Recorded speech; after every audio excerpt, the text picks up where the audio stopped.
Сәлеметсіз ме, құрметті әділ қазақ ақылары. Мен нөмірі 7-ші орта мектебінің 11-ші А сынып оқушысы Ахмет Назерке. Бүгін мен ғылыми жобамның тақырыбы Ақтөбе өңірінде тарихи аңыздардың маңызы.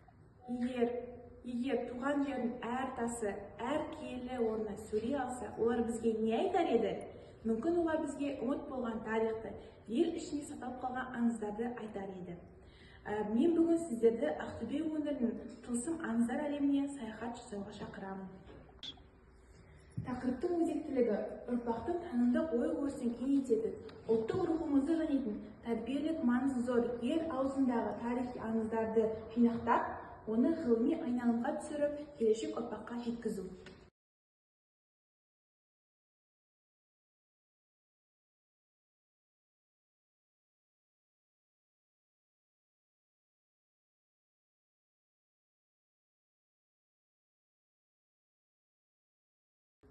Зерттеудің жаңалығы Ақтөбе өңіріндегі жер-су атауларының шығу тарихы, аңыздар арқылы нақтылануы және ел аузындағы ірі тұлғалар туралы аңыздарды жинақтау.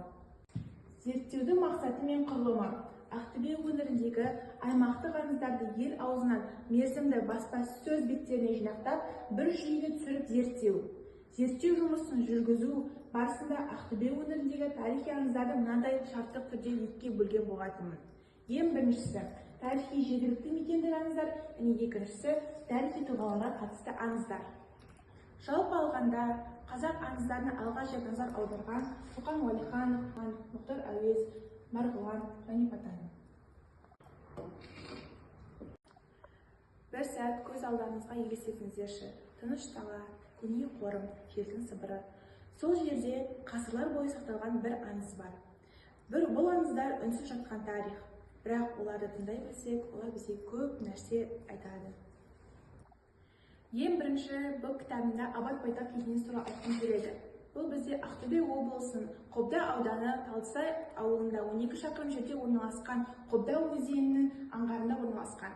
Салынған уақыты 14-ші ғасырдың соңы мен 5-ші ғасырдың басы. Мен осы тақырыпқа байланысты өзімнің цифрлы кітабымда әзірлеген болатынмын. Бұл цифрлы кітапта жалпы аңыздар туралы қысқаша мәлімет берген болатынмын. Және де ең ыңғайлысы бізде электронды түсіндіру видеосы. Сәлем достар, бүгін мен Абат Байтақ кесенесі маңында тұрмын. Ақтөбе өңіріндегі ең көне әрі ерекше тарихи орындардың бірі. Қазір мен сіздерге осы кесене туралы қысқаша айтып өтемін. Абат Байтақ кесенесі 14-15 ғасырларға жатады деп есептеледі. Бұл жер тек сәулет ескерткіші ғана емес, сонымен қатар көптеген аңыздарға толы киелі мекен. Көз тартар ерекше сәулетіне бір сәт тоқтап қараңыз. Айтуларынша, дәл осы өңірде Абат Батыр жерленген. Ал мына кесене сол кісінің құрметіне тұрғызылған. Мына архитектурасына қарасаңыздар, әрбір кірпішінде тарихтың ізі жатқандай әсер қалдырады. Осындай орындар бізге өз тамырымызды, тарихымызды ұмытпау керектігін еске салады. Көне кірпіштің иісі, желдің әуені, бәрі де өткеннің үні сияқты. Осындай орындар бізге өз тамырымызды, тарихымызды ұмытпау керектігін еске салады. Егер Ақтөбе облысына жолыңыз түссе, міндетті түрде келіп, осы киелі орынды өз көзіңізбен көріңіз. Ары қарай келетін болсақ, келесі аңызымыз бізде Көтібай Барсенұлы. Бұл бізде Ақтөбе облысы Мұғалжар ауданы Ақкеме ауылының шығыс-солтүстік-шығысқа қарай 13 километр қашықтықта орналасқан. Және де бұл аңызда мен оның тарихи аңызы туралы мәлімет берген болатын. Және қысқаша видеоролик. Келесі аңыз Байқазақ Батыр. Орналасқан жері Ақтөбе облысы Ырғыз ауданы Қызылжар ауылдық округі Құрылыс ауылы. Осы аңыздың тарихи маңызы Сырым Датұлы бастаған ұлт-азаттық көтеріліске белсене қатысқан, қол бастаған батырлардың бірі. Келесі аңыздарымыздың бірі мекендік аңыздарға байланысты кілем жайған аңызы. Орналасқан жері Ақтөбе облысы Әйтеке би ауданы кілем жайған ауылы. Бұл аңыз Кенесары ханның өмірімен байланысты. Аңыз бойынша Кенесары хан кіші жүздің аумағынан шегінген кезде атақты Жанғожа батырдың қарындасына үйленеді. Алайда басқа әйелдердің күндестігінен зәбір көріп, бұған ашуланған Жанғожа батырдың айбатынан сескенген Кенесары хан оны алдынан кілем жайып қарсы алады. Осы оқиғаға байланысты бұл жерді кілем жайған деп атап кетті. Кері байланысқа келетін болсақ, маған ең қатты ұнаған аңыздардың бірі Ақбота Сәңкібай аңызы. Неліктен? Өйткені бұл аңызда қазақ қыздарының ерлігі мен батырлығын көруге болады. Ақбота өз елін, жерін қорғау үшін ерлік көрсетіп, Сәңкібай батырдың қолдауына ие болған. Бұл аңыз маған қатты ұнады.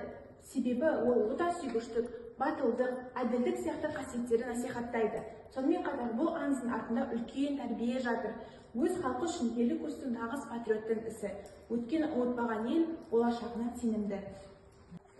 Мен бұл кітабымды мектеп кітапханасының сөресіне қойған болатынмын, және бір оқырманның пікірін сіздерге оқып берейін.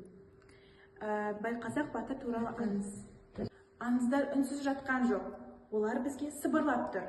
Тек біз оларды тыңдай білуіміз керек. Тақырыбымызды қорытындылай келсек, Ақтөбе облысындағы тарихи аңыздар халқымыздың рухани мұрасының бір бөлігі.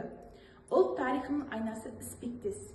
Бұл аңыздар елдің өткені мен мәдениетінің, ата-баба ерлігін, өмірлік құндылықтарды ұрпаққа жеткізудің маңызды рөл атқарады. Әр аңыз туған жерге деген сүйіспеншілікті, батырлық пен әділеттілікті дәріптейді. Аңыздардың географиялық кеңістікте нақты орындармен байланысуы жас ұрпақтың туған өлкесі танылуына, ел тарихына құрметпен қаралуына ықпал етеді. Пайдаланған әдебиеттер тізімі: Ақтөбе энциклопедиясы, Ақтөбе газеті, Алтын Орда газеті, Шоқан Уәлиханов таңдамалы, Әуез, Уақыт және әдебиет, және тағы да басқа кітаптар мен газеттерді қолданған болатынмын. Назарларыңызға рахмет.